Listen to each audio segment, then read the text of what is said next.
قرآن مقدس کی تمام آیتوں میں سب سے عظیم آیت ہے آیت اس کی بڑی فضیلت ہے، کیونکہ اس میں اللہ نے اپنی وحدانیت کا اور اپنی کرسی کا تذکرہ فرمایا۔ آیت الکرسی یاد کر لیجئے، بہت بڑی بھی نہیں ہے، مرتبے کے اعتبار سے تو بہت بڑی ہے، لیکن الفاظ وغیرہ کا مجموعہ اگر جوڑیں گے تو بہت طویل، بڑی سی مرد بہت طویل نہیں، اگر آپ یاد کرنے بیٹھیں گے تو آدھے گھنٹے میں اس کو یاد کر۔ مسلمانوں کے بچے کو آیت الکرسی یاد ہونا چاہیے، اس کی برکت بہت۔ ایک مرتبہ اللہ کے رسول صلی اللہ علیہ وآلہ وسلم نے مولا علی سے فرمایا، علی میں تمہیں ایک ایسا عمل بتاتا ہوں کہ اگر کوئی یہ عمل کر لے، مفہوم ہے حدیث پاک، تو ادھر اس کی روح نکلے گی اور ادھر وہ جنت میں چلا جائے، یعنی اس کے اور جنت کے درمیان صرف زندگی پردہ ہے، ادھر مرا ادھر جنت میں، ادھر دنیا سے نکلا ادھر جنت میں۔ حضور وہ کون سا عمل ہے؟ فرمایا ہر فرض نماز کے بعد جو ایک مرتبہ آیت الکرسی پڑھے گا، ادھر اس کی روح نکلے گی ادھر جنت میں چلے گی۔ بہت مبارک، نماز کے بعد پڑھا کرو آیت الکرسی شریف، پڑھا بھولیے مت، ہر فرض نماز کے بعد اپنے بچوں کو بھی تلقین کی۔ پھر اس کے بعد گھر سے نکلو تو آیت الکرسی پڑھو۔ حدیث پاک میں آتا ہے جو گھر سے نکلتے وقت آیت الکرسی پڑھتا ہے، اللہ دو فرشتے اس کے ساتھ کر دیتا ہے، جب تک وہ گھر لوٹتا نہیں، موت کے علاوہ ہر مصیبت سے فرشتے اس کی حفاظت کرتے۔ موت تو لکھیے وہ ٹلنے والی نہیں، موت کے علاوہ ہر حادثے سے فرشتے اس کی حفاظت۔ لوگوں کو باڈی گارڈ پر ناز ہے، لیکن آیت الکرسی پڑھنے والوں کے لیے اللہ فرشتوں کو محافظ بنا دے۔ پھر جب سونے لگو تو آیت الکرسی پڑھو۔ جب کوئی سونے سے پہلے آیت الکرسی پڑھتا ہے تو اللہ دو فرشتے اس کے سرانے اور پیتانے مقرر کر دیتا ہے، فرشتے اس کی حفاظت کرتے۔ اور اگر اسی رات اس کا انتقال ہو جائے تو اللہ اسے شہادت کی موت عطا۔ بہت برکت ہے۔ اس کا مضمون سن لیں، اس میں اللہ تعالیٰ ارشاد فرماتا ہے کہ اللہ ہے جس کے سوا کوئی معبود نہیں۔ آیت الکرسی کا مضمون یہ ہے، مختصر سن لیں، مضمون یہ ہے کہ اللہ کے سوا کوئی، اللہ ہی معبود، یعنی عبادت کے قابل، عبادت کے لائق صرف اللہ، عبادت صرف اللہ کی، اللہ کے سوا کسی کی عبادت۔ اور یہاں نام لے کر اللہ نے اپنا ذکر کیا کہ اللہ ہی معبود، اللہ کے سوا کسی کی، نبیوں سے، رسولوں سے، ولیوں سے محبت کی جائے گی، ان کی عبادت نہیں۔ ہمارا مسلمانوں کا، اہل سنت کا یہ عقیدہ ہے، عبادت صرف خدا کی، اللہ کے سوا کسی کی عبادت، جو اللہ کے سوا کسی کی عبادت کرے وہ مشرک ہے، اللہ ہی معبود ہے۔ پھر فرمایا کہ وہ اپنے آپ زندہ ہے، ہم زندہ ہیں اس کی عطا سے، اور وہ زندہ ہے اپنے آپ سے۔ آج کے ماحول میں آیت الکرسی کا مفہوم بیان کرنا بہت ضروری ہے، کیونکہ اب وہ دور آ گیا کہ لوگ پڑھ لکھ کر، اسکول، کالج، یونیورسٹیوں کے اندر پڑھ کر لوگ اللہ کے بارے میں شک کا شکار ہے کہ اللہ ہے کہ نہیں ہے، تو اس کا ثبوت کیا ہے تو وہ نظر کیوں نہیں آتا۔ ایسے لوگوں کو پڑھا لکھا جاہل نہ کہیں، تو اگر ہونے کے لیے دکھنا ضروری ہے تو ہوا کب نظر آئی؟ ہوا کو کسی نے دیکھا؟ روح کو کسی نے دیکھا؟ چلیے اور آسان کر دیتے ہیں، مجھے یہاں ایک واقعہ یاد آ گیا۔ امام جعفر صادق سرکار کے دور میں ایک ایسی پڑھا لکھا سرفرا سامنے آ گیا، کچھ پڑھے لکھے سرفرے اور اپنے آپ کو بہت زیادہ اوور اسمارٹ سمجھتے، تو ایسے ہی اوور اسمارٹ پڑھا لکھا سرفرا امام جعفر صادق مولا کے سامنے آ گیا، کہا کہ اللہ ہے تو دکھتا کیوں نہیں، دکھائی، اور جب وہ دکھے گا نہیں تو میں اس کو مانوں گا نہیں، کیونکہ جو دکھتا نہیں اس کو مان نہیں سکتا۔ تو سرفروں کے برابر تو اب لگنا مناسب نہیں۔ اب ان کو جواب نہ دو تو بھی وہ ہنگامہ کرتے کہ اگر جواب ہوتا تو دیتے۔ تو امام جعفر صادق مولا نے کیا کیا؟ وہ جیسے کو تیسا ہے۔ امام جعفر صادق مولا نے فرمایا تیرا جواب میرا غلام دے گا، میں نے تو نہیں دینا، تیری اوقات ہی اتنی نہیں کہ تجھے منہ لگایا جائے، لیکن جواب دینا بھی ضروری ہے، تیرا جواب میرا غلام دے گا۔ غلام کون تھا؟ آل محمد کا دیوانہ حضرت بہلول دانا۔ پاگلوں کے لیے پاگل ہی ہے نا پھر۔ تو مولا جعفر صادق بادشاہ نے کہا کہ دو اس کو جواب۔ اور وہ جواب کیا دیتا؟ بہلول نے مٹی کا ڈھیلا اٹھایا اور اٹھا کے اس کے سر پہ زور سے مارا، وہ سر پکڑ کے چلا میرا سر میرا سر میرا سر۔ کیا ہوا؟ بہت درد ہو رہا ہے۔ امام جعفر صادق بادشاہ نے فرمایا اس دیوانے نے تجھے مارا، جواب دینے کی وجہ تجھے مارا، مقدمہ تو بنتا ہے کہ قاضی کے دربار میں تجھے حاضر۔ بہلول کو بھی لے گئے پکڑ کے اور کو بھی لے کے گئے۔ قاضی نے پوچھا بھائی کیا ہوا؟ تو اس نے کہا میرا سر پھٹ رہا ہے، بہت درد ہو رہا ہے، بہت درد ہو رہا ہے، اس ظالم نے مجھے مارا، میں نے سوال پوچھا تھا امام صادق بادشاہ نے اس کے حوالے کر دیا، اس نے مجھے مار دیا۔ تو بہلول کو بھائی تو نے کیوں مارا؟ بولے کہ میں نے مارا تو ہے اس کو، لیکن مجھ پہ چارج کیا بنتا ہے؟ بولے درد ہو رہا ہے، سر میں اتنی تکلیف ہو رہی ہے، تو کہا بتاؤ کدھر ہے درد؟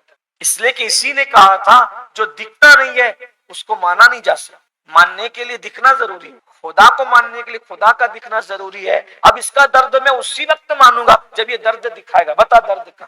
تو اس نے کہا ارے پاگل، درد محسوس ہوتا ہے وہ دکھتا نہیں ہے. تو کہا جب درد ہو کر محسوس ہوتا ہے دکھتا نہیں ہے تو خدا بھی محسوس ہوتا ہے. یہ روزانہ جو سورج نکل رہا ہے ڈوب رہا ہے کس کی وجہ سے؟ اسی کی وجہ. ستاروں کی انجمنیں سجی ہے اس کی وجہ سے. رات آتی ہے دن آتا ہے، اتنی بڑی رات کی چادر وہ کہاں لپیٹ کے رکھتا ہے، اتنے بڑے دن کی چادر وہ کہاں لپیٹ کے رکھتا ہے. وہ روزانہ پھول مسکراتے ہیں اسی کی طاقت. ماں کے پیٹ میں شکل کون بناتا ہے؟ بچے کو کون پیدا کرتا ہے؟ ماں کے سینے میں دودھ کون پیدا کرتا ہے؟ جانور کے پیٹ میں گوبر اور خون کے بیچ میں دودھ رہتا ہے، نہ اس میں گوبر کی بدبو آتی ہے نہ اس میں خون کا کلر آتا ہے. وہ کون ہے جو گوبر اور خون کے بیچ سے دودھ نکال کے تمہیں پلاتا ہے لیکن نہ اس میں خون کا اثر ہے نہ اس میں گوبر کا اثر ہے؟ وہ کون ہے؟ اسی کو اللہ کہتے ہیں. جس کا ایندھن انسان اور پتھر ہے. گویا کہ ماں باپ کو ذمہ داری دی جا رہی ہے، ماں باپ کو ذمہ دار ٹھہرایا جا رہا ہے. اپنے آپ کو بھی جہنم سے بچاؤ، اپنے اہل و عیال کو بھی جہنم سے بچاؤ. اولاد کی تربیت کب کریں؟ جب پیدا ہو جائے تب کریں. عام طور پر فکر یہ پیدا ہوتی ہے، عام طور پر سوچ یہ پیدا ہوتی ہے ابھی تو میرا بچہ چھوٹا ہے، ابھی تو میری بچی چھوٹی ہے، تربیت کے ایام تو بعد میں آئیں گے. بچہ گالی دے رہا ہے دینے دیا جائے، جب بڑا ہوگا تو سمجھا لیں گے. بچہ گانے گنگنا رہا ہے گنگنانے دیا جائے، بچہ ناچ رہا ہے ناچنے دیا جائے، جب بڑا ہوگا تو سمجھا لیا جائے گا. یاد رکھیں بچے کی پیدائش سے پہلے اس کی تربیت کا اہتمام کرنے کا حکم دیا گیا ہے. جب بچہ ماں کے پیٹ میں آتا ہے تبھی سے تربیت کے مراحل شروع ہو جاتے ہیں. بچہ ماں کے پیٹ میں رہتا ہے تو ماں کے پیٹ میں رہتے رہتے وہ بچہ ماں کے حرکات و سکنات کو دیکھتا ہے، ماں کے شب و روز کو دیکھتا ہے، ماں کے رات و دن کو دیکھتا ہے. جب ایک بچہ ماں کے پیٹ میں 4 مہینے کے حمل کی حیثیت سے ہوتا ہے یعنی 3 چلے اس پر گزر جاتے ہیں تو بچے کے اندر جان پیدا ہو جاتی ہے. پھر وہ ماں کو دیکھتا ہے، ماں کیا کر رہی ہے، ماں کیا بول رہی ہے، ماں کیا سوچ رہی ہے. ماں کی سوچ کا اثر بچے پر پڑتا ہے، ماں کی فکر کا اثر بچے پر پڑتا ہے. یہاں حیا کے پردے میں ایک بات کہنا چاہتا ہوں. آج سائنس اور ٹیکنالوجی کا دور ہے. جب کسی عورت کے شکم کے اندر حمل رہتا ہے تو ڈاکٹر یہ مشورہ دیتا ہے اس کو ٹینشن نہیں دینا. کیوں ٹینشن نہیں دینا؟ اس لیے کہ اگر ٹینشن دو گے تو بچے کے دماغ پر اس کا اثر پڑے گا. آپ مجھے بتائیں آخر ماں کا ٹینشن بچے کے دماغ پر کیسے پڑ سکتا ہے؟ لیکن ڈاکٹر کہتا ہے تو آپ مانتے ہیں اگر بچے کا پر ماں کے ٹینشن کا اثر پڑ سکتا ہے تو ماں کی سوچ کا اثر نہیں پڑ سکتا. بلکہ کبھی کبھی تو اگر کسی عورت کے شکم میں بچہ ہے اور اسے صدمہ دیا جائے تو وہ بچہ گر بھی جا سکتا ہے، وہ بچہ ہلاک بھی ہو سکتا ہے. آپ مجھے بتاؤ بچہ ماں کے دماغ میں تو نہیں رہتا، بچہ ماں کے پیٹ کے اندر رہتا ہے لیکن اللہ نے ایسے کنیکشن جوڑ دیے ہیں. ماں کی سوچ کا اثر بچے پر، ماں کی فکر کا اثر بچے پر، ماں کے دماغ کا اثر بچے پر، ماں کی غذا کا اثر بچے پر، ماں کے بول کا اثر بچے پر، ماں کی فکر کا اثر بچے پر، ماں کی گنگناہٹ کا اثر بچے پر، ماں کی راتوں کا اثر بچے پر، ماں کے دن کا اثر بچے پر.